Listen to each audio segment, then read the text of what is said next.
What's up, Fight House fans? We're back with episode 24 of the Fight House podcast. It's me, Jason Sutcliffe, with Tristan Keddy. And we got a good one, 4 great guests. We're going to kick things off today with Cris Williams, who just recently signed to Bellator. He is the recent addition to their featherweight division. He's got a lot on his mind. He's got some people in his sights. We're going to see what he's got to say. We're going to follow that up with Kevin Holland. He's coming off a devastating flying knee knockout victory at LFA 21. Great fighter, great prospect. We're going to see what he's got on his horizon. Matt Frevola, he's going to join us third. Great performance on the Dana White Contender Series Week 8. Flores, he just smashed him. Walked forward, smashed him. Took him to the ground, smashed him, owned every facet of the fight. He's going to talk to us about that, about getting his contract, spending some time in Vegas. We got lots of things to talk about. We'll close out the show today with Adam Townsend, a.k.a. Carter County Register of Deeds. Yeah, he's running for his political campaign, and he'll be taking a fight with ACB to earn some money to help that along. So we'll talk to him about his motivations. We'll see if he's coming back, if it's a one-off. We got lots to talk about with Adam, so stay with us. We got a great show. Don't go nowhere. We'll be right back. What's up, Fight House fans? We're back here with Cris Williams, the newest addition to the Bellator roster. What's going on, Cris? Welcome to the show, brother. Thanks for coming back. Hey, what's going on? Thanks. Good to be here. Yeah, man, yeah. Listen, last time we talked to you were coming off a big win. You had a whole bunch of crazy things going on in your life, man. What happened to the stolen bag? Did you get to beat this man? Did he get arrested? What happened?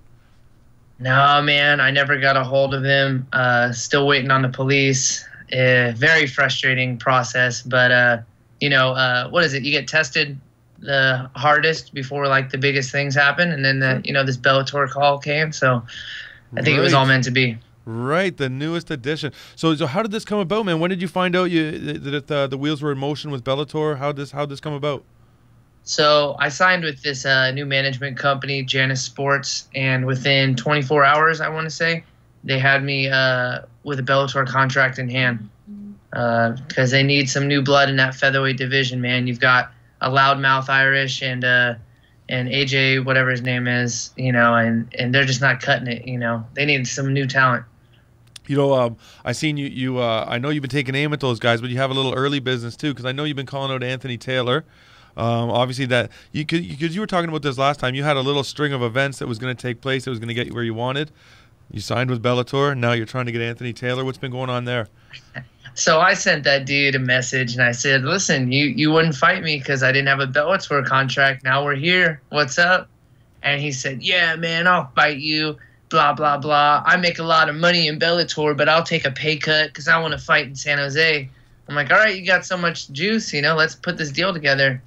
I haven't heard a word from him yet. Yeah, all right. Do you have anybody else on your mind if that doesn't work out? I know you're a guy that likes to plan. Yeah, what's funny is I know there's a lot of guys like me that are newly signed, kind of under the radar in a way, and so I haven't really been able to pick out a delicious opponent yet. I mean, I'll take anyone. Not that I'm running from anybody. If they offer me someone, I'll take it. But no, I'm looking actually to you, man. You got any advice? You want me to beat up somebody for you? I can do that. Oh man. Gee, I don't know if I want anybody beat up. That might limit my audience pool here. No, you'll be fine. I just know that there's a lot of featherweights out there, so I'll take aim at every single one of them, man. All of them are high quality. I mean, there's a combined total of like 500 fights just in the featherweight. Right. Out of the fighters. I don't remember the exact numbers. Now, do you feel like you're ready to step in top 10, top 5? Would you like a top 15? Where do you feel like you fit in when it comes to the roster? I could definitely take the top 10, that's for sure. I believe that. I believe it 100%. You want to give me a dude who's got 30 fights, I'll take him. I'll show everybody what's going on. And I never really, the last time we spoke, I'd gone over here, I'd looked at your stuff, and it never clicked to me until the other day when I was looking through your Tapology page that you had 11 fights in a ridiculously short period of time, man. Nuts. That's right. Are you worried at all that you won't be able to keep up that level of activity now that you're on the main stage, that those fights might get stretched out farther and farther? Are you prepared for that? I am prepared to wait, but I'm also prepared to fight if I could fight every freaking card, I would. But the reality of it is there's a lot of cards. Mm-hmm. I will definitely try to keep very active. I want to be one of the most active fighters in the world. And that's not an understatement. I mean, I've proven it. 11 fights. Definitely. in a year and a half, year and 8 months. Yeah, it's crazy amount. When I looked, I was like, man, this guy's. And I was looking at the dates. I was like, you were fighting like 3 weeks apart, a month apart. So yeah, man, you were definitely putting in work. Do you have a time frame? Sorry? People can't keep up with that, man. They think I'm gonna get tired or I'll get worn down. Dude, it just motivates me. It's more fuel. Sweet. Do you ever feel like run down because you're going camp to camp? Do you ever feel like maybe I need to step back and take a few months or something? No, never. If anything, when I take like a week off or something like that, I get a little crazy actually, and I'm like, I need to get back into this. It's time to punch somebody. Especially right now, my last fight was in July, end of July, and we're going into September, and I'm like, I need to kill. I need to eat again. Fair enough. How like for as far as titles are concerned and things like that, what kind of time frame you giving yourself? You know, it's tough. I'm not going to go ahead and say, oh, I'll have the title in a year because, I mean, the reality of it is they're already having a hard time finding me opponents right now. But I give myself 2 years tops. 2 years tops. I'll have that title. When do you want to make your debut? I was looking to make my debut September 23rd in the San Jose card. Mm-hmm. I think it's great. I kind of grew up in that area when I was younger, so that would be really fun to go back there, beat up somebody in front of my old hometown friends. We'll see. If not, there's a card in October in Connecticut. That looks good too. So sooner than later is what. Oh you're yeah, saying. dude. Absolutely. They give me a week's notice. I'll take it. Guaranteed. It don't matter, and the outcome will be the same. I have them beat before I get in that cage. Well, what do you think gives you that edge before you get in the cage? Where do you think you excel and you're able to get these guys? Right here, man. I read a lot of books. That's all it is. All these people, they get worked up. They think it's all about, these muscles or these tattoos, or talking a whole bunch of crap. It's not. It's a thinking game. Anyone who says differently, they're just kidding themselves. I know that you've been doing some training lately with Paige Van Zandt as well. I've seen some pictures, social media and things like that. What's that like to be able to be around her and kind of pick her brain? She's been on some big stages and things like that. Yeah, she's super fun. Her and my other teammate are dating, so they've been just so funny to be around. I guess I've never been around. I don't hang out with a lot of couples. I mean, we're in a fight game, right? We're training 24/7, but to have them training and then being a couple, it's kind of adorable. Makes me sick, actually. Sick to my stomach. No, not really. But she's smart, man. I mean, I don't know if people know that or not. I mean, people judge because she's very marketable. Yeah. But she's a smart girl. She's going to take over in her own division. I believe that. I see her with the belt soon, too. I think she's going to look way better at 125. I think she was killing herself to make 115, and I think that division might actually help her more than anybody else. That's my personal. She's going to take over. I see her taking over at 25, no problem. Yeah, it's going to be interesting to watch, man. A lot of good fighters are coming through there. Sorry, I was going to think I got sidetracked there for a second, man. I'm just looking at myself through Skype, man. My tattoos look amazing right now. Nice. Actually, what I wanted to ask you was about the endorsements. Have you seen any more of those coming now that we're in Bellator? I know that was a big thing for you and why you were headed over that way. Have you reached out to people? Have you seen any change in the way that's working for you? Yeah, so my management team has brought me a couple deals already. I think we're going to get some solid endorsements lined up for this. I can't say this fight, but for the career of Sunshine, you're going to see a lot of long-term endorsements. And I'm looking to dip into fashion. I like jewelry. I like flashy stuff.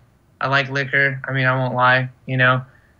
Sure. Supplements, even. So if you're drinking, you got to have supplements. You got to recover the next day. So you're approaching this with a real business mind. Like you're looking at every opportunity to branch out, and in a similar fashion, I guess you could say to like a Conor McGregor or something. Is anybody like that or him or anyone like that kind of been like a motivational tool for you to look and say like, wow, look, this is really working for this guy? I'm not going to give him credit, honestly. Fair he's enough. Doing his own thing, but yeah. you can ask people from day one. I was saying this stuff. I was like, I'm going to do this.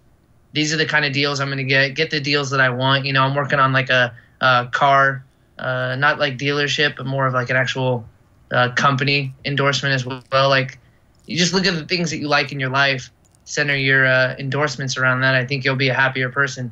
You don't want to be endorsed or sponsored by some freaking, like Pennzoil oil or something. What are you going to do with that, man? You change your car oil every couple months, but if you're sponsored by freaking, Brazil Grill. It's this local restaurant I go to. I eat there every week, man.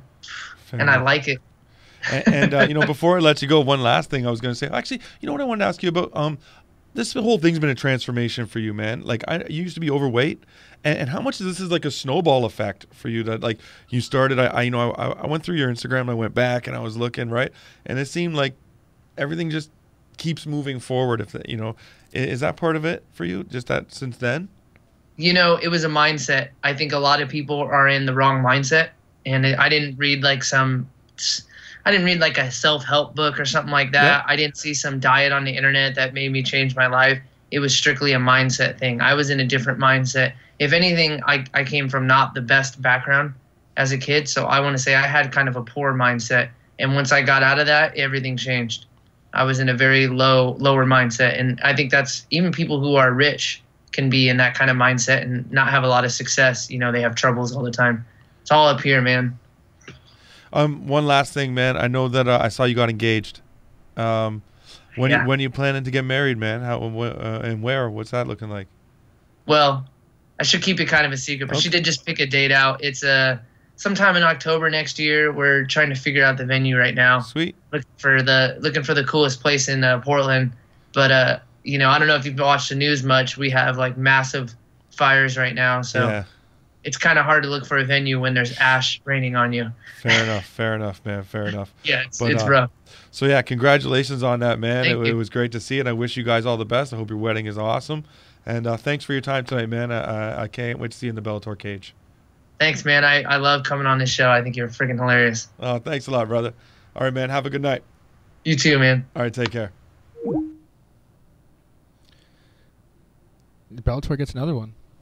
Yeah, he's good. He's very charismatic. Yeah. He's got the whole we didn't talk about it previous episodes, but yeah, he got the whole package thing going on. You know what I find is like a real element now, and like I'm not gonna say it's never been an element because I don't want to call like an entire era of people stupid. That's not the intent. Yeah. But he's intelligent.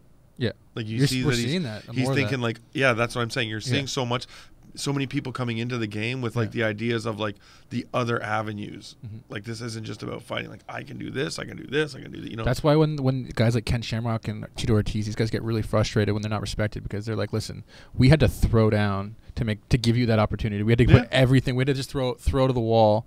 Just forget about like how much money I'm going to make in the future and like my promotion. And there was no promotions back then. So now it's nice to see that evolution, that transition. 100%.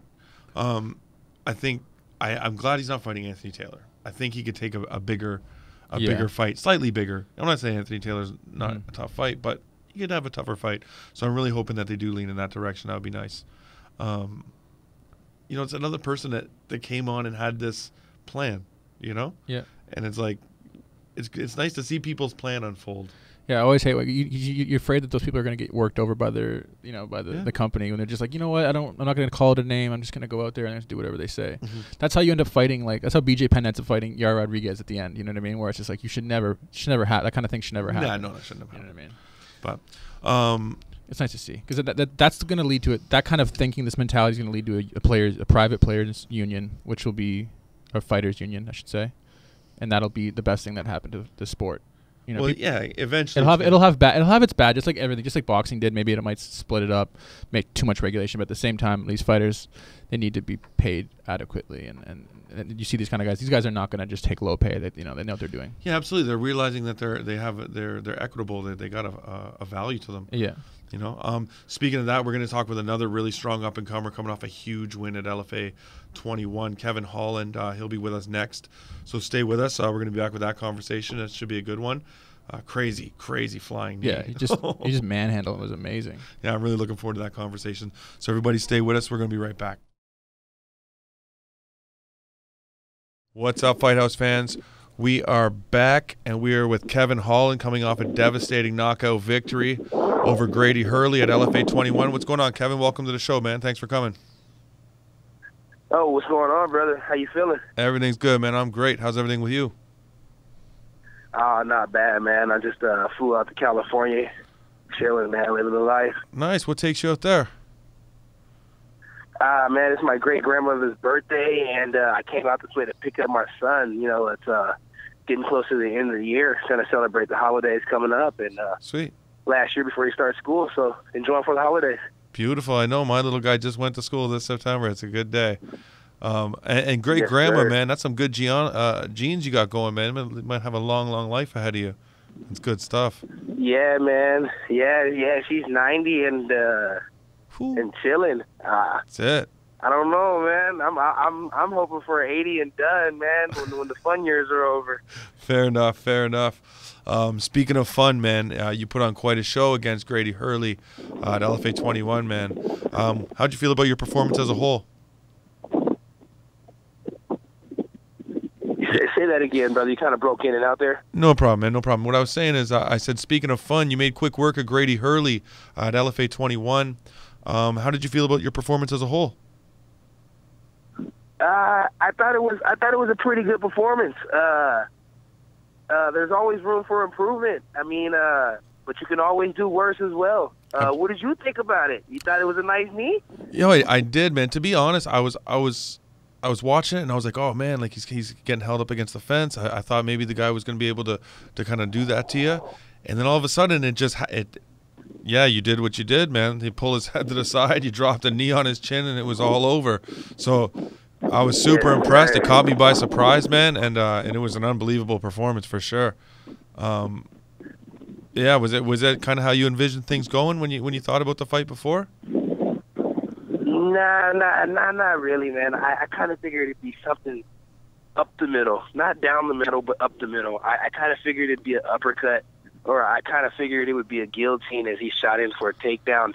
As he started to pressure me, I felt him going for the clinch, and I remember my coach telling me, if you're going to clinch with him, be first. And I was like, I can do that. No problem. Right. So it's like I was reading him, everything that he was doing. As soon as he thought about clinching, I mean, it went through a thought process. And for me, it was instantly do it. And so once I did it, I kind of feel like that was the beginning of the end of the fight. I kind of felt like I zapped him of what he was best at. And then slowly for surely, he got my back up against the cage. And I knew that was a sign of desperation. You know, I knew he felt as if he couldn't pin me there. Yeah. He was screwed. And the moment he started to put me there, I felt martial arts coming in at its finest. Yeah. Self-defense at its finest. Using your opponent's weight against him. And that's all I did. I used his weight against him. Man, that knee was probably, man, that's got to be an early candidate for highlight or knockout of the year. It was beauty, man. Perfect technique. Yeah. It was nice, man. That would be sick. After the fight, you said something interesting. You had said about LFA, about your attitude last time, and had made a comment about like your back or whatever. You're in a better spirits this time. What did you mean by that? I went back and tried to watch. I didn't see anything that caught me right away. Maybe I just missed something. You know, behind the scenes, you know, it was my first time cutting the 170 in a really long time. Yeah. And I had a tough opponent in Curtis Molinder. I feel like I got that job done. I felt like I put the hands on. I feel like the night of the fight, I feel like I did a lot of good, but I tired out due to the weight cut. And I feel like it also took a play the day of weigh-ins. I came in drained. I came in not wanting to be there. I came in there feeling like as if maybe I was past the show, as if I didn't need to be there for that show. And it played. It all played out to where everything I lost all the way around. Not only did I lose the fight, I lost at weigh-ins, I lost at media day, I lost everywhere. You know, and that was all a factor of me not being professional, me not being ready, me not knowing what to expect going in. Me and my manager worked some things out this time. We talked about it. We knew what to expect. And so overall it was better. I knew what to expect from the media. I knew what to expect as far as the layout of LFA. And I knew that this was the place to be. Right. And I came through and I made the best of the situation. Definitely. You know, was it that fatigue and stuff that made you want to make the move back up to middleweight? Was it just that whole experience? You know, I don't believe in killing a body. I have a theory when it comes to me fighting at 85, and I don't know about these other guys, but a healthy body is a detox body, and And the worst body that you can have is a depleted body, you know, a body with no nutrients in it at all.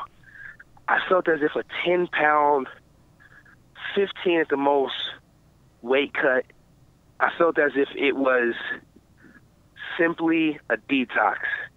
10 pounds between the day before and the day of weigh-ins, that is simply a detox. But when you cut 26 pounds, 30 pounds the week of the fight, yeah, that's a lot. That is killing. Yeah, that's a lot. Yes. But, and am I completely done with 170? A lot of people feel like I should be. I think a nutritionist can get me there, but to be honest with you, I just think the move to 185 was a Greek mythological move. It was all about making sure that my body was peaked out like a god. No way, shape, or form am I saying I am one. I'm just saying I wanted it to be shaped out like one. I wanted to be able to come to the battlefield at my very best. And let's face it, when you're in the gym, you can do some things in there that you don't so happen to get to do underneath the spotlight. And that is because people are so worried about the weight cut that they have just put on their body. They're scared that they're going to hurt themselves. Their body is triggering some little mechanism in their mind telling them to be safe. But when I don't cut that much weight, there's nothing in there stopping me from doing what I can do. And that is anything and everything. You know, the one that, see, this is the thing, man. That's exactly what. So when I'm looking at your record, which I was doing yesterday after I confirmed with you that we were going to do this, you have knocked out every opponent you fought at 185 or better in the first round. I can't understand why you'd want to even attempt 170. Why even bother? Like, by anyone's standards, you're a top prospect at 185. You know what I'm saying? Yeah, it's a ego thing, I guess you could say. Why I would want to go back to 170, it would be an ego thing. It would be. I was a kid at 170, and I had a future plan to top George St. Pierre's record at 170 pounds in a more devastating fashion.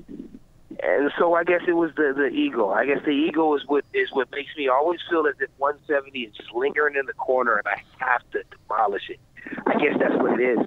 But yes, I do good at 185. Yeah, you do. Ever since I lost to Rafael Lovato Jr., my goal, a more realistic goal, has been to kill the 185 division and to cut his head off the way he strangled my neck, and to hang it up over my bedroom wall with a beautiful painting, 1-to-1, another one over my fireplace that says 2-to-1. That's just the way I picture it. So yeah, 185, it's realistic. 185, it's comfortable. And at 185, I am a killer. Definitely, man. Absolutely. You looked incredible. Now, talking about Lovato Jr., I have to ask, so if the opportunity arose, is it more important for you to go avenge that loss maybe through Bellator, or are you holding out for like a UFC shot? Where do you look at your career? Where do you see your career headed? That is a great question. No disrespect to anybody. UFC is the premier place. It came first. It came before Bellator. Mm-hmm. I know I'm not mistaken on that. And it has been around for a very long time. And when it's all over and said and done with, I think my career means nothing if I don't go out and grab a UFC belt. I think it means nothing if I don't go out and beat UFC champions.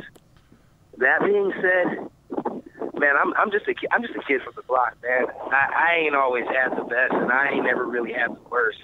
But I can tell you one thing: if it wasn't sponsored, All right, there you kind of broke up on me. If it wasn't for these, sponsor me every fight, I wouldn't be able to fight. So that being said, the way Bellator is set up for me to be able to mention my sponsors, for me to be able to take those people who are with me when I have nothing, right? That means something to me, you know. So if I could go to Bellator, kill Lovato, and take my sponsors with me to the tip top, why not? Plus, growing up, my grandparents always loved Nike. We were never big fans of Reebok. Fair enough, man. We were all Nike kids from the 90s, man. You got a lot of. Are you in a windstorm, man? Are you there? We're getting a lot of wind, like a lot of feedback. You there? Oh, I'm sorry, brother. Yeah, it's all good. Yeah, I got you, man. It's that California wind, baby. Fair enough. SoCal. That's all that is. Gotta love it. I'm usually in Texas, but today I'm in California. Nice. So yeah, how important is it now? You brought up Lovato a couple times. How key is it for you to get that back? You know what? It's really no big deal. Okay. If I get it, I mean that would be a lovely feeling. I had to watch my language there. That would be a lovely feeling. If I don't get it, it don't matter. I'm still a better man. I'm still younger. I'm still fresher. And guess what? When he's gone, I'll still be here. You know, at 24, you have a ton of time left.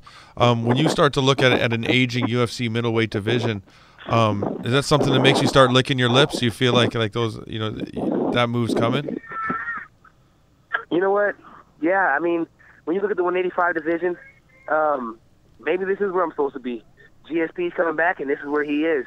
So, like I said, to beat his record, I just simply have to stay where he is now, right? Fair I don't enough. have to go where he once was. True. And if you do look at the 85 division, Bellator and UFC, the top organizations, these guys are trash. And I don't see a problem. I don't see a problem with cleaning up. Who would you like to with fight, all man? first-round knockouts, it should be easy. And I like the confidence, Who would man. I like to fight? Yeah, who do you like to fight? Top 10. Top 10. If it's LFA, whoever has the belt. If it's Bellator, it's whoever they don't want on the roster anymore. And if it's UFC, I'll work my way up slowly for surely. Sweet. I have no names, but who's the champ of Bellator? The middleweight division? I think it's Lovato. No. Yeah, the middleweight division. No, it's not Lovato. What am I saying? Carvalho? Yeah. Yeah, Carvalho, I believe. Now you got me thinking, man. Now you got my head spinning over here. I'm trying to remember all these champions. Yeah, see, we're thinking about the 185 champ over there. Irrelevant. So Yeah, it is. whoever makes a name for himself, that's whose head I'd love to knock off. If Michael Bisping somehow keeps the belt for a long time, that's whose head I want to knock off. I just want to knock off the best heads. That's all I want to do. I mean, because you can knock off a million heads, but when you knock off the crown, that is the best. Fair enough. So what's next for you, man? What can we expect to see next for you? What direction you're looking to go? You know what, man? I like to stay busy. So if no big organizations call, I do have a Muay Thai fight set up for October 21st. Just because I have to stay busy. XKO has always done me well, and it's nothing like a good scrap on the feet. Fair enough. Listen, man, any message you want to send out there to the rest of the middleweights or welterweights before we let you go? You know what? I tell the welterweights one thing. I'm just getting off vacation, so they ain't got to worry about me no time soon. But those middleweights, and they can catch me tomorrow. Anytime I am ready. Like I said, it's only a 10 to 15 pound drop, and that is simple. Sweet, man. Listen, thanks a lot for giving us some of your time tonight. Enjoy that vacation, man. Enjoy Southern California. Thank you, brother. I appreciate it. I'll enjoy it for all of you guys. All right, sweet, man. Thanks, and have a good one. You too. All right, later, man. I'd like to apologize to Calveo. Yeah.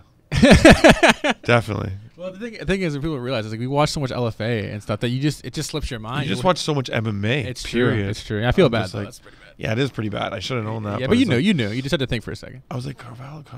You know, you get asked a question, and it's like, the thing too is the middleweight the newsworthy part of the Bellator middleweight division has been like Musasi coming over and all these guys and like Rory wanting to fight in both divisions.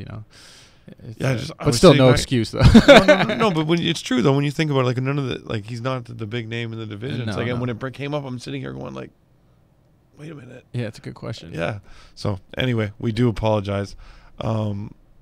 But my man, he's on his way out, man. Kevin Holland, that was crazy. He's one of those people that you see perform and like across any sport or anything, and you just immediately, like us watching, like we were saying before, watching other things like hockey, but so like Austin Matthews, you immediately see him on the ice, and you're just like, okay, this guy is the next level. You see this guy in the octagon, and it's just like he has insane power. Yeah, he obviously has the 81-inch reach and stuff, but which is just crazy. And 6'3". Yeah, he's crazy. But it's more than that. The way he just manhandled that dude, it was just you just knew the fight wasn't. It wasn't gonna last long. You know what it was like? I honestly thought, I was like, oh man, like is this guy gonna push up against the fence? Like are we gonna see one of those fights? And then all of a sudden it was like he just had it. It was over. I think he was just feeling him out. And it was the power difference. You know Yeah. what I mean? Like, he hit him, and it was over. It was understood that it was just over. Yeah, it's one of those ones where you have that prospect on the show and you're just happy because you know that his career is not going anywhere anytime soon. You know, he's gonna be here for a He's while. a beast. Yeah, definitely. Speaking of prospects, next up we got Matt Frevola. He's coming off a crazy good performance for the Dana White Contender Series Week 8. Put an absolute drubbing on Flores, just smashed him on the feet, on the ground. Really promising prospect. So we're going to talk to him next about just everything, the fight, time in Vegas, trip home, new UFC contract, lots going on in his life. So I'm sure we'll have no shortage of conversation. Stay tuned. Stay with us. We're going to be right back with Matt Frevola. Let's get it. What's up, Fight House fans? We are back, and we have Matt Frevola on the line. He's fresh off his destruction of Jose Flores at Dana White Contender Series Week 8. What's going on, Matt? Welcome to the show. Thanks for coming, brother. Hey, what's up, man? Thanks for having me. Absolutely, man. Everything's going good. How's everything on your end? Yeah, everything's good. We went out to Vegas. We handled business, and then I had a little vacation out there. Now I'm back on Long Island, and I'm back to training and back on the diet. How was the vacation, man? It was nice. Me and my girlfriend were out there, and we were just going to pool parties, going out to dinner, Sweet. going to shows, just enjoying Vegas. Nice, man. I seen you came back to quite the warm welcoming, too. How was that to come back to Long Island to that sort of a welcoming? It was awesome. My brother and my girlfriend completely surprised me. And when I got back to my house, I had all my buddies there. They had some champagne. They popped some champagne. We swam and played some badminton and just had a good Labor Day. Speaking of badminton, I seen you're quite the player, man. If I seen your post right, you were the champ. Oh yeah, you know it. I'm good at badminton. I'm great at fighting. So It must have been hard. It must have been hard to pick between a solid badminton career and a good fighting career. it was tough, but I think I made the right choice. Fair enough, man. Speaking of the fight game, huge performance against Jose Flores. What did you think of your performance in the fight, and how did you feel? I think the fight went pretty much exactly how we thought it was going to go. I knew that my right hand was going to beat his left kick, and I stayed circling away from his power, which forced him to circle into my power, and that's why my right hand was landing. And then, like I said, I took him down and beat him up when I felt like doing that, and that's a big part of my game is being well-rounded. Definitely. You showed a lot of skills, man. He clearly had issues with your power. You rocked him early, I think, within the first minute, I think it was. You had dropped him. Did you expect that? Did you expect for him to have serious issues with your power? Definitely. Yeah, I knew that when I came out, I was going to strike with him and have him respect my striking. And, I think I dropped him in like 30 seconds. Yeah. And then, he definitely knew, respected my striking from then on out. One thing was to his defense, he recovered real quick after you dropped him that first time. Were you surprised at how quickly and how well he recovered? No, I wouldn't say I was surprised, but I was that, right when I dropped him, he grabbed me and he's long, and he was able to control my posture. I dropped him. I was trying to posture up and finish him off with ground and pound, but he tied me up pretty well from his back and, like you said, was able to recover. Yeah. He was landing some powerful kicks. He seemed to be throwing a nice inside leg kick, and he's going to the body fairly well. Were any of those a problem for you, or how are you dealing with those? No, he was the leg kicks. And then those, he was throwing those, like, I think they're called like oblique kicks. Yeah. Those were kind of just annoying. I mean, they never hurt me, but they were definitely like landing and they were looking good for him. But they never really hurt me. But they kind of kept me off him. I had my forward pressure, and he was using those to slow down my forward pressure. But and then his left kicks, we knew from watching I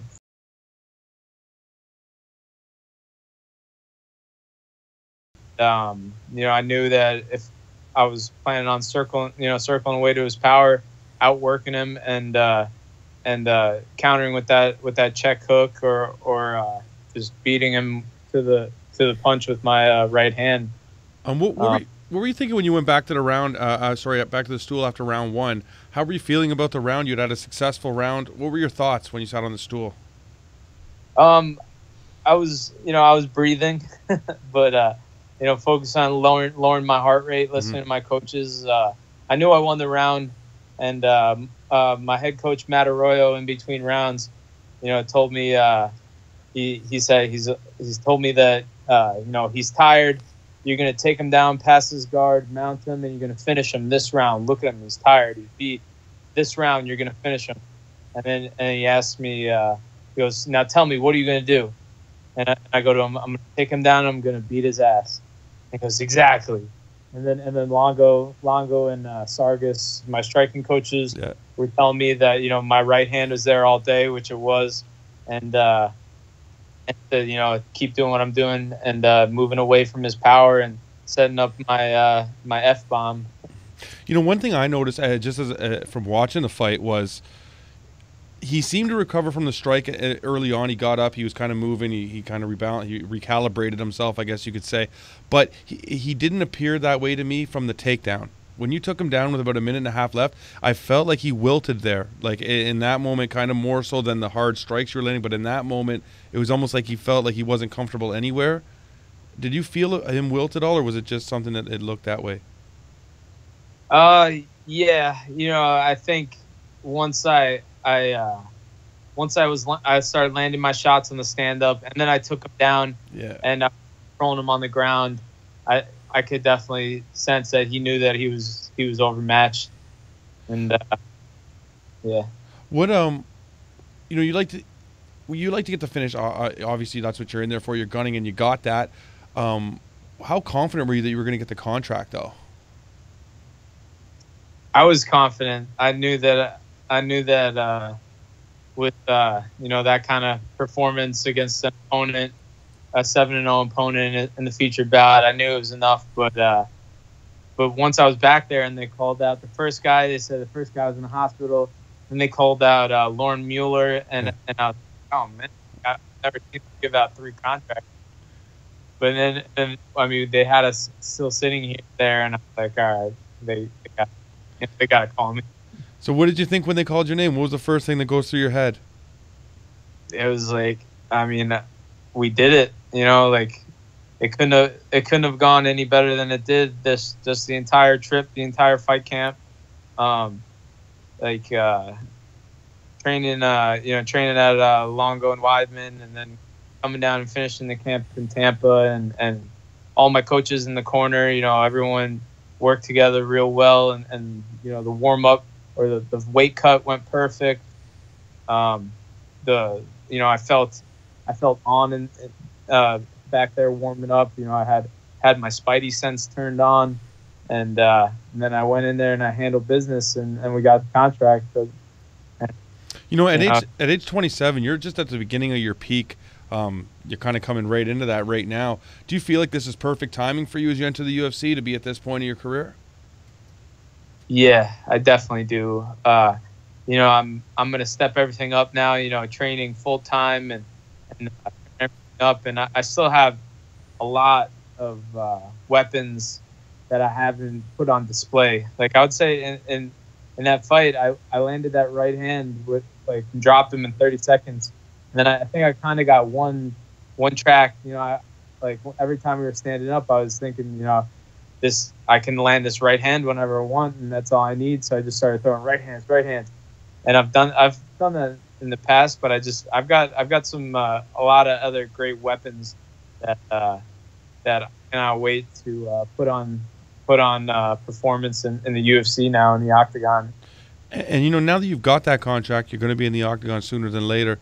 Have you started to look over the roster now? What do you think of the landscape of the 55 division as you get ready to enter? I think the lightweight division is definitely like everyone in that division, especially that's the 155 is like the normal size of man. Most people, that's a very dense division, but like I said, that's where I belong. I'm definitely one of like athleticism wise and then my technique wise is that everything's where it needs to be. And if I land any of these shots on anyone in the world, they'll feel it. And I can't wait to get in there and fight whoever they put me in front of. Speaking of that, is there anyone you've thought if you could pick your debut fight, who would you fight? I could pick that. I mean, I've been looking at a couple guys, but that guy who just beat Lando Venata. Oh, I can't. Yeah, I know you're talking about. I'm picturing his face. I can't think of his name right now off the top. David Termino. There you go. That guy I think would be a fun fight. He's got looked real good against Lando with that good stand up. So I think that would be a great fight. And then the guy who just beat Mark Diakese. Okay. What's his name? Close. Yeah. Okay. I thought he looked real good beating that Mark Diakese guy, and then he wins, and he looked like such a sore winner. Did you see that fight? I'm trying to think. I watched so many. Not off the top of my head, I can't think of it, man. I'm sure I have seen it though. He was definitely a sore winner. He didn't win with class. So I mean, I'd like to see if he can lose with class. Nice. Yeah, I like it, man. Anytime you get any little personal vibe like that, always makes it for a better fight, right? Something rubs you the wrong way. It's always nice. Where do you feel like you fit in the division right now? Like, do you look at the top 15, top 10? Like, where do you feel like you slide in? We'll see. We'll see who the UFC wants to match me up. I want to be ready by the end of the year. There's obviously that November 4th Madison Square Garden, definitely, which would be a dream come true. But that on Monday, I think that's 8 weeks out. So I'm gonna get to work on Monday and just start training. If the stars align and I could get on that Madison Square Garden card, that'd be best. But December it would be a great month to fight. Sure. I just want to be ready. November, December, January, and whoever they match me up with first, just fight the guy the only way I know how to fight, which is come forward and outwork my opponent and take their heads off, and flatten them. Yeah, man. So, I'm definitely looking forward to seeing you in there, man. You got a fan-friendly style. I mean, Dana even seems to really take a liking to your style. Did you actually have any interaction with Dana while you were there? Did you have a chance to talk to him at all? No, I didn't. He, I guess he was like in a rush or something. Yeah. Something. But he seemed optimistic when he said your name. I believe what he said was he said Matt Frevola. He's like, how do you not sign this guy? He's like, like he seemed like he was really impressed. So it's always good to impress the boss, man. Yeah, that's how I do it. That's how I fight. That's it, man. Well, listen, I want to thank you for your time. I can't wait to see you in the cage. I look forward to your debut, and all the best, brother. Thank you for the time. All right, man. Yeah, thank you. Yeah. Okay, man. Have a good one. Yeah, man. He's got that Matt Frevola guy. Like, he's you see certain people come. It used to be more rare to find somebody with such crazy power, like some sort of specialty. But you're just seeing it so often now. Like, that's why we've had so many guys on the podcast. You want to talk them all up, but at the same time, it's just like you don't want to like just overhype somebody. But at the same time, you really you're seeing all these like people with like crazy amounts of power, especially the lower divisions as well. Well, it's also too is like more so when you see people and they were like one dimensional before. It's like if this guy can throw power, don't worry because he can't fucking wrestle. Yeah, and he certainly, you know what I mean. But it's like now it's like they can do anything. Yeah, it's one of those things you expected. You knew the athletes were coming. Yeah. The money got a little better, maybe more organizations. And like Frevola's got that like I'm coming right at you style, and it's like let's see who falls. Yeah. Like I'm willing. Like let's bang out and let's see who falls. And kudos to Thing for taking that punch and then early in the fight. Like, oh my God, Flores. Yeah, Flores. Sorry, dude, that was a crazy. I couldn't even believe he got up. when you get knocked out that badly, to have your wits about you, to be able to, like, so I always like yell at the screen. You're like, just use your guard. But I mean, when you're seeing stars, it's a completely different thing. It was, to me too. It was like not only that you got up, but it was like he got up and was composed quick. Like he was going back to the body. He was moving. He was dancing, like not dancing, but he was moving around. Yeah. So you could tell like he brought himself back rather quickly. Like he was able to put everything back together, know where he was, and realize what was happening, and pull it together.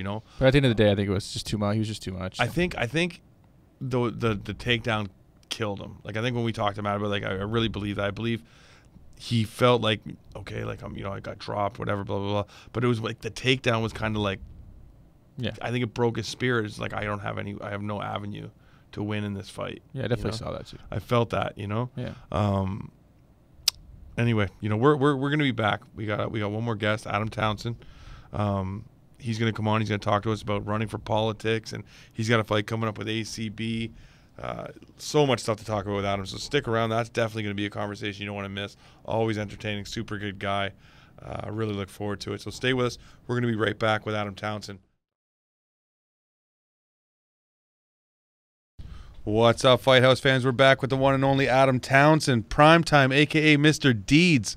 What is going on, sir? Welcome back. Hey, man, how you doing, brother? Everything's going good, man. Everything's good on our end. How's everything with you? I can't complain a bit, man. If I was any better, I couldn't stand it. Sweet. I like to hear that, man. I like to hear that.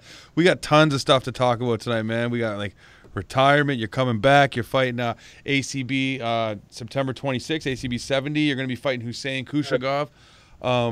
What's been going on, man? What happened here? You were retired. You were happy. You were getting into politics. I thought we were never going to see you again, and here you are.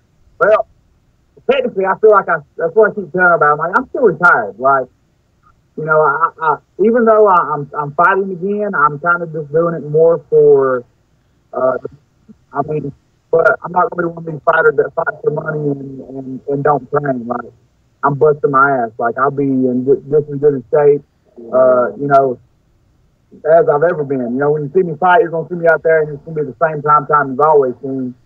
Except this time, I'm not worried about getting into the UFC. I'm not worried about any of that stuff. It's just me making some money to help, provide for my family, pay for my political campaign, and that's essentially it, man. So it's a lot less pressure this time, I feel like. Is this a one-off for you? Like, are you just here to collect the one check and be out, or are you going to take a couple fights? How does this work for you? I don't know yet. I've still wanting to do. Sorry, like you broke up on me there. You don't know yet? I'm really not sure what I want to do as far as, if I'm going to fight again or if I'm going to, take another. It's just a money situation for me. I mean, as long as I can make it financially, then I'm good. But, if I have to take another one or two fights in between here, because the primary election is in May the 1st for the, you pick your Republican and Democratic primary. Of course, my town is just a bunch of Republicans, so we don't even have a Democratic side. So you just basically, whoever wins the Republican primary is who kind of wins the election in November. So the election's more than a year away technically, but who knows what will happen in between those times. I mean, there may be another fight, maybe another two fights. And I'm still under contract with ACB for 3 fights. So, playing by ear, honestly, man. Everything in my life right now is played by ear. I'm just trying to, straight by. Fair enough. Is this, some people would say like, oh, like if you're not in this to fight or like in this with an end goal of like something, you're in it for the wrong reason. Like, do you feel like you have the right motivation, like to get in there? I mean, essentially, regardless of whether I was, wanting to go to the UFC or what I was wanting to do, period, my goal was money. It was never to be famous. It was never to be the best fighter on the planet. It never had anything to do with stuff like that. I think that was what was different to me. My main goal was just to make money. It's something that I love. I feel like I've always been different. I feel like I've always been put here to do things other than just work a 9-to-5 job. I'm athletic. I'm not trying to be cocky or brag, but I'm really athletic at everything I do. I'm really good at everything I do. Anything I want to do, I can do it. And like I said, it just feels like there's something in me, and I had opportunities to to move away from my town and to do things like that and go to other places and live and train and all that things. But I stay true to where I'm from. And I really love my community. I love where I'm from. And, I come out to my theme song, putting the logos on my shorts, all that stuff. It shows that I've always, from day one, cared about where I came from and didn't move away and all that thing. So when I say all those things, it's kind of like, I'm always going to help the community at the end of the day. And, that's one of the things I'm looking to do with my political aspirations. And how is that looking for you, man? How has the political thing been going? I'm sure you're starting to dip your foot in there. How are you adapting to that? It's different, man. Like you talking about people coming out of the woodwork to either really support you or really, really put you down. There's really no middle ground that I've seen so far. It's either everybody's like, yeah, prime time misdeeds, or it's like, this guy's an idiot. He don't know what he's talking about. He's too young to do these things. Look at stuff you used to post on social media, blah, blah, blah, blah. So, you got your negative and you got your positive. I feel like I got a really good chance. I've talked to a lot of people that really know the elections and know how these things go. And, they think I got a really good chance to win this thing. It's going to be hard. It's going to be a lot of hard work, which I'm no stranger to. I work harder than anybody else. That's what I've always done my entire life, and that's the reason I've always been good at things, because I'm dedicated. So it'll be no different than that. How do you convince people? And I'm sure you have your base fans. I like it.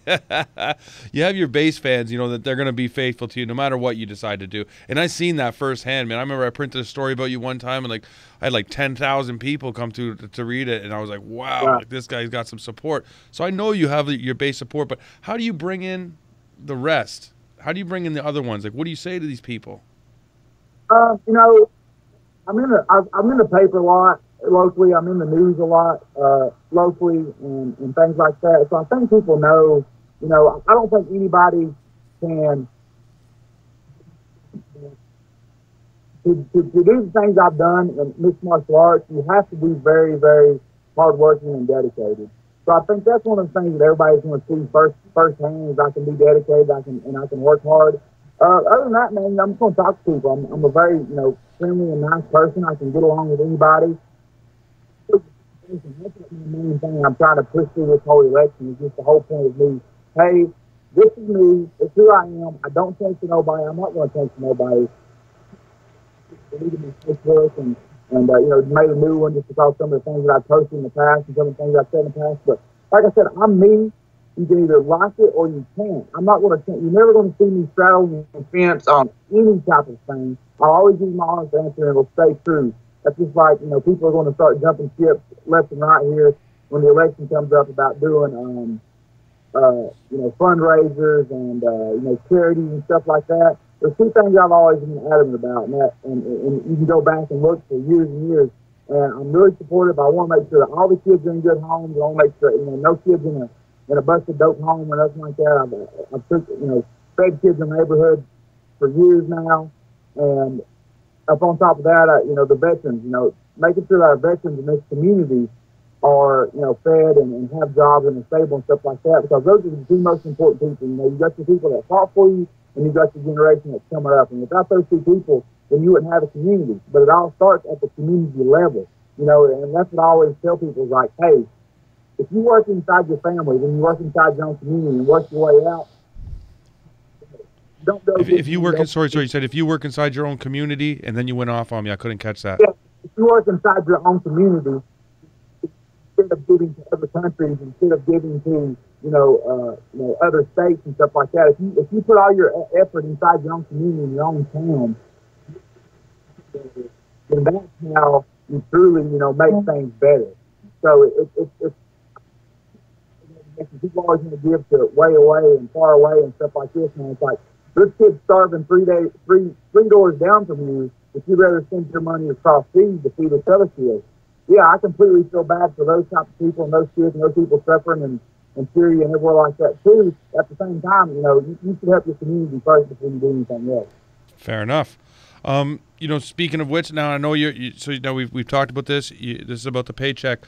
How did this come about with ACB? Did they get a hold of you? Did they throw another fight at you? Like how did this all start to pull itself together?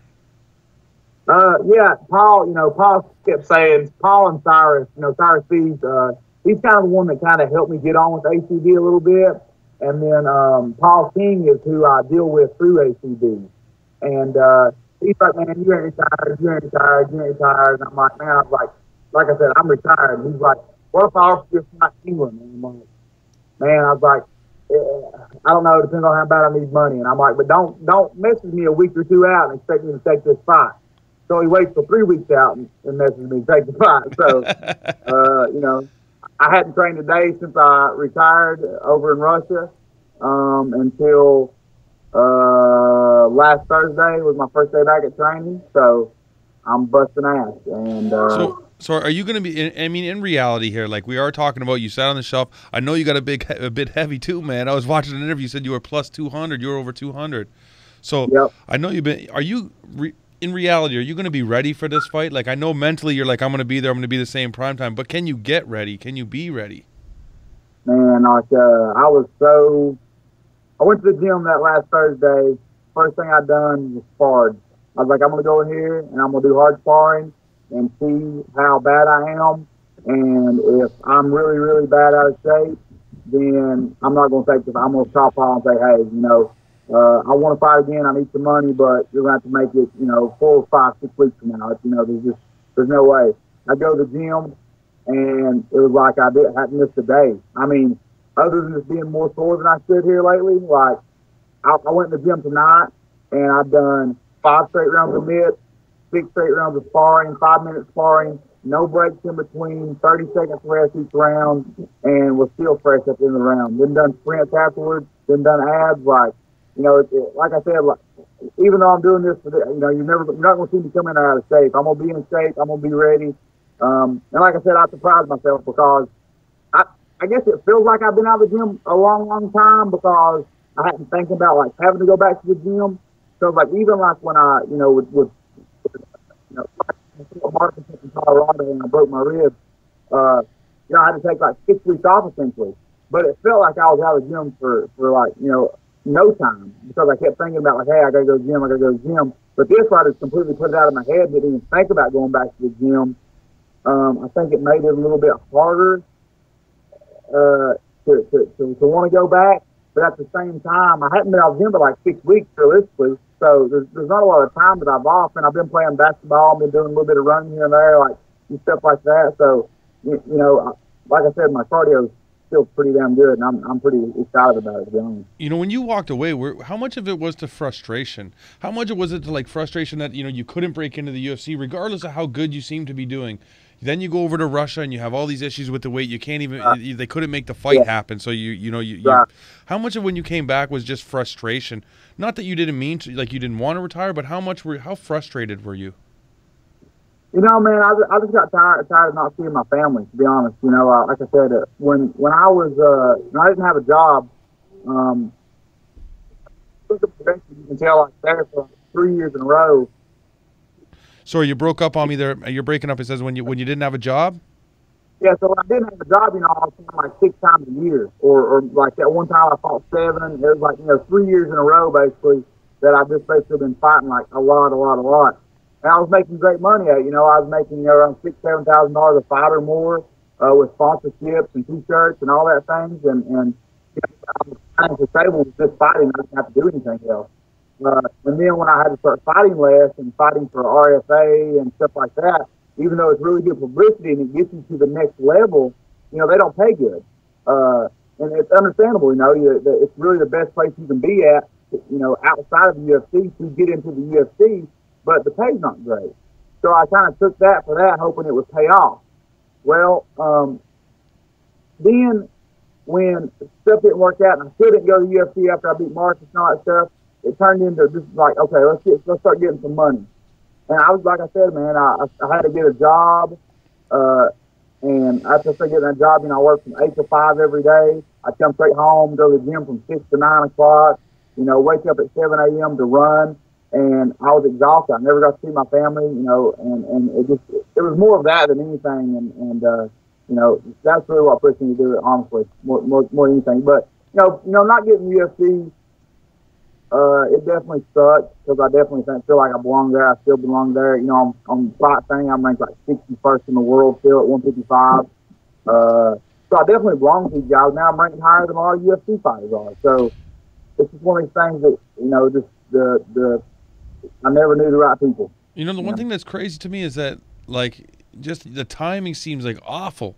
Like, you know, you signed the ACB contract, and then all of a sudden it's like Dana White Contender Series. Like, everyone and their uncle is getting an opportunity to fight in front of Dana, and I feel like there's no way you don't get on that show. Like, I feel like if you sorry, go ahead. No, actually, I just got offered. I got an offer to be on that show not long ago. Like 2 weeks ago, somebody messaged me like, "Hey, there's a manager." He's like, "Got a guy pulled out," and this is a management company I've talked to for a while. There's been like 3 management companies been trying to snag me for about a year now, and one was like, "Yeah, I can get you on the UFC Contender Show for sure if you sign with us." Blah blah blah. And I'm like, still under contract with ACB. No, UFC Contender pays pretty good too. It pays like $5,000 and $5,000. Yeah. I didn't think it would pay anything that good, but you know, like I said, the UFC would still be cool. You know, if stuff was different, but like I said, man, I think that if I could really push and get this, get this job, man, it'd be such a stable job for me and my family to have, and you know, I'd have it for 4 years and try to run again, and it pays great, the benefits are great, and you know, I just want to help my community. Sure. You know, now you're about to face off with Husein Kushagov. The guy's fought at middleweight. Kushagov, yeah. I hope I didn't butcher his name too bad there. I don't know. I have no idea. I know Husein. Anybody? I say I'm fighting Husein something. I like it. That's all I know. Fair enough. The guy's fought at middleweight. He's a big guy. Are you at all? Did you think about the weight, or was it just like, yeah, okay, like let's do it? When I first started fighting and first turned pro and all these things, I was really worried about. I remember when I first started fighting at 45, I was worried about moving up to 55. And then I was stronger than all the dudes at 55, and I was like, okay, this ain't no big deal. And then all the people I train with that can push me are 200 pounds plus. And then I fought at 70 a few times. I fought at middleweight myself one time because I was supposed to be fighting at 150 pounds. A dude backed out on a week notice, and we had till like 4:30 that day to find me a replacement. The only guy only guy 8 hours surrounding area that would take the fight against me on a week notice was an 85er that said he weighed 95, and he was fighting me at 85. And I said, hell, let's take it. You know, I've trained with bigger guys my whole thing. I feel like that nobody's ever been stronger than me that I've ever rolled with, wrestled with, anything. I'm a big guy. Is what I feel like. I'm short, but people don't understand how. I think people really don't understand how strong I am until they, you know, really experience it. You know, I've talked to other people before. You have a football background. How much of that do you credit towards like just the explosive training you've done your entire life? You were a running back. I know that. So you've been doing that. Like you've been training for that type of movement, that really powerful, explosive movements. How much do you credit your football training to just being able to do that inside the cage?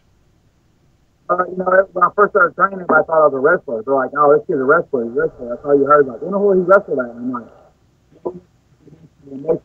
so we had 300 people to go to school. You know, so we didn't have nothing but football, basketball, and baseball and wrestling. I didn't even know anything about wrestling. I still don't know anything about wrestling. They tried to get me to help with a program around here, and I'm like, I don't know the first thing about wrestling. All I know is, you know, I do understand MMA wrestling. I feel like I'm very, very good at it. But, you know, football is what led me to, you know, being able to have a great double leg takedown. Because that's all a football tackle is a great double leg takedown. And as well as, you know, I was a running back. So, I always had good balance and good agility and things like that. So, takedown defense is really, really natural to me as well. Really, I credit everything just to, you know, a lot to my dad for pushing me at an early age, you know, making me lift weights and making me, you know, do these extra things. And I feel like that's why I was as good as I was in high school, because I was the only kid in the weight room. I was the only kid running heels. I was the only kid doing stuff like that. And, you know, just like I said, I've never been a stranger to hard work. So that's what I really credit everything that I've done to football. And I feel like it was a good stepping stone, because I see a lot of these wrestlers that come in. We were talking about this like 2 days ago. I was like, there's a kid that comes in that's a wrestler, and he's like, he just can't get he can't mix his striking with his wrestling. Like he can wrestle really good. He's okay, but he can't mix those things. And I'm like, man, why? And you see it all the time with wrestlers, you know, and striking. They can't mix the two for some reason. And to me, it was really natural. How do you feel about this fight in particular? How do you feel like you match up? I watched like one little video on him of him getting dropped and him coming back and beating the guy, but I feel like the guy that he fought quit, that 185, it might have been like,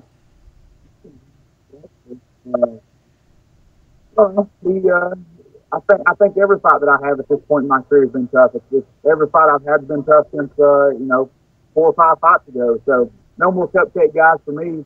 It's all top level guys. I feel like he's a little less threatening, just from what I saw. I don't know how his jiu-jitsu or his wrestling is. I'm really not worried about that because I'm sure mine's better. But he's better all the way around. But I feel like I'm going to get very well this guy. I think it's a very good fight. So you're very sorry. You went dead on me there. Very good striking, very good fight. Yeah, I've watched, like you said, that fight I watched, but I noticed on his record he's been knocked out like 2 or 3 times. Yeah. He got dropped really bad, and that got finished that fight. Your sound's all over the place on me. I'm really sorry, Adam. It's bouncing all over the place. So, like I said, his fight at 85, he got dropped. Yeah. And then come back and won, and then he's been knocked out, 2 or 3 times. Right. And I feel like when you drop weight, you become more teeny as it is, for getting knocked out. So I feel like that's not going to be a good thing for him either, and I think that's going to be why I exposed him. I think I'm going to hit him with a straight right hand. I've seen how he kind of moves in that one fight, and I think that's my punch. And just a couple more things, man. One more thing. Is there gonna be a piece of you that just feels good that it's ending different than it did? Do you know what I mean? Like, you're about to walk away. I had such a bad taste in my mouth, man, from you walking away like that. I was like, no. Is there a part of you that's like, yes, okay, this is a good way if I'm gonna end it, let's do it right? Yeah, I mean, it does. Like I told you, man, I was completely humble, still. To retire. Yeah. Like, I really had honest to God. But it does feel good to get, if this is truly the last one, it'll feel good to get out there and get another win. And on that note, it was funny because Cyrus, when I started talking to Cyrus when we was over in Russia, and I was telling him, I was like, this was my, I had that plan to leave my gloves in the cage and, announce I was retiring after I fought and after I won all that stuff. But he's like, man, now that you can't do that, he's like, this can't end that way. He's like, well, what about when you're telling your grandkids about, you used to be this really good fighter and travel all over the world and fight these guys? And he's like, you going to tell them, oh, you missed weight over in Russia and just decided to quit? He's like, that'd be so lame for you to end it that way. And I'm like, it is what it is, but he was right, but at the same time, like I was just over it. Are you looking forward to traveling over to Britain now? Like, I mean, this is going to be a new place for you too. How do you feel about that, going over to fight in England? They take, like, I've traveled a lot of places, obviously for fighting. I've been to Mississippi, Nebraska, Colorado, Vegas, Russia. I mean, tons and tons of places fighting. Because it's kind of like fight camp, fight week mode and all that stuff, and you're having to train and eat eat really strictly and things like that. But so it's exciting to go to these places, but you start to work, you can't really let it any pleasure whatsoever. Because so at the same, normally when I fight. Okay. So it's just the sound is breaking up on me. I don't know what to do with the sound, but yeah, like I said, normally when I fight, it's like I fight that night and I'm home the next day at midday. So yeah. Even after the fight, I never get a lot of time to enjoy the scenery and walk around and see the things because they make us leave so early after I fight. So it sucks. Is your plan this time? Last question, man. Is your plan this time to leave your gloves in the cage? Do you still carry that same plan? I guess it doesn't have the same kick when you're. No, I've got a plan what I want to do after I win. Nice. Well, I can't wait to see it unfold, brother. I'm looking forward to it. Thanks a lot for the time, bro. You always make time. I really appreciate it. And I look forward to it, man. And best of luck with the politics. And I hope we hear Register of Deeds, Mr. Adam Townsend. Yes, sir, man. That's what I'm hoping to get to too, man.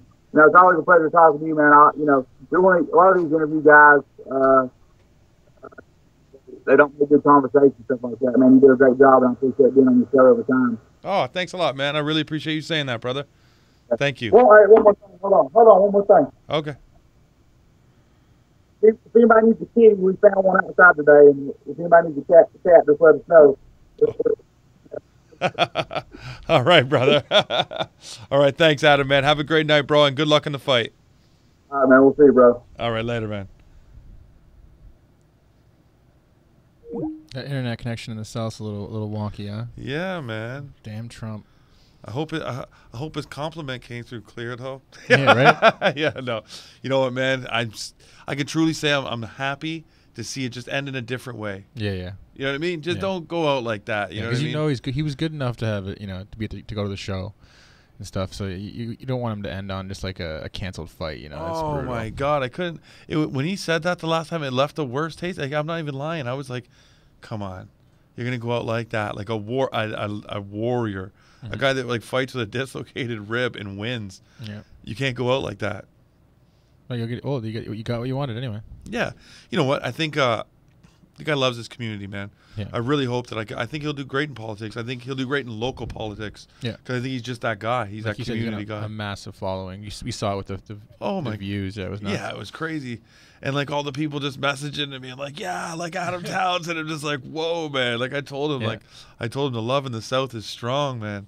Mm-hmm. And I appreciate that guy. I think he was like one of my first interviews when I first started interviewing. I think he's like right before the Marcus Edwards fight. Yeah. Yeah, like he was like one of my first, man. Great dude, was really like made it easy to talk to him when you're nervous as shit. You know what I mean? Yep. So I'm really hoping to see him get a W, man. Go out on a good note. He's got a tough fight against He's got a tough fight against him. So we're gonna see how he does. Really looking forward to it. September 26th. And it's ACB 70. It's going to be a good one. So everyone tune in. It's been a great show today. Mm-hmm. We had 4 really great guests. So, glad everyone stayed with us. Hope you guys enjoyed the show. We'll be back next week. We'll have some more great guests. We'll make sure the internet connection is solid this time. We'll do our best. We learn our lessons. Amen. Win or learn. Yeah, you know what? Right? So it's me, Jason Sutcliffe, with Tristan Keddy. Thanks for tuning in for episode 24. Talk to you guys soon.